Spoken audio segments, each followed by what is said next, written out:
ఈరోజు గోంగూర chicken వండుకుందామండి. Chicken కడిగి పెట్టుకున్నాను. గోంగూర మాకు చేసుకుని పెట్టుకున్నాను. పొయ్యి మీద ప్యాన్ పెట్టుకుని నూనె వేసుకున్నామండి. నూనె వేడెక్కిందండి. ఉల్లిపాయలు వేసుకుందాం. ఉల్లిపాయల మధ్యలో కొంచెం ఉప్పు వేసుకుందామండి. అల్లం వెల్లుల్లి కూడా వేసుకుని వేపుకున్నామండి. ఇప్పుడు కడిగి పెట్టుకున్న చికెన్ వేసుకుందామండి.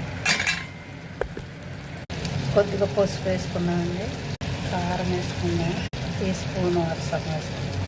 ఇంకా కొంచెం ఉప్పు వేసుకున్నామండి. గోంగూర మిక్సీలో శుభ్రం కడిగి ఫ్రై చేసుకుని గోంగూరలో వేసి మిక్సీలో వేసుకొని మెత్తగా చేసుకున్నానండి. కొంచెం నీళ్ళు వేసుకుని ఉడకనిచ్చినాక గోంగూర వేసుకున్నానండి. ఇప్పుడు గోంగూర వేసుకున్నాను.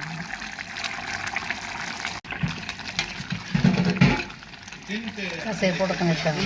గోంగూర చికెన్ కర్రీ రెడీ అయిపోయిందండి.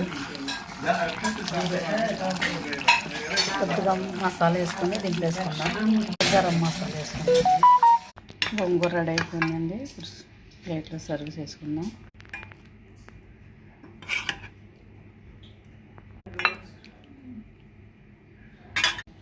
గోంగూర చికెన్ రెడీ అయిపోయిందండి.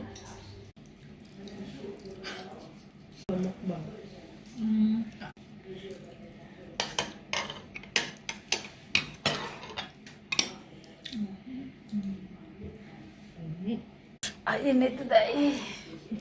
Naging pinasahi. Yung pinasahi lang siya.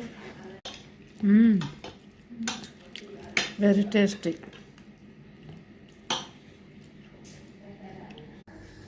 గోంగూర చికెన్ రెడీ అయిపోయిందండి. మీరు కూడా ట్రై చేసి ఎలా ఉందో తెలియజేయండి. చాలా టేస్టీగా ఉంది గోంగూర చికెన్. మీకు కూడా నచ్చుతుందని అనుకుంటున్నాను.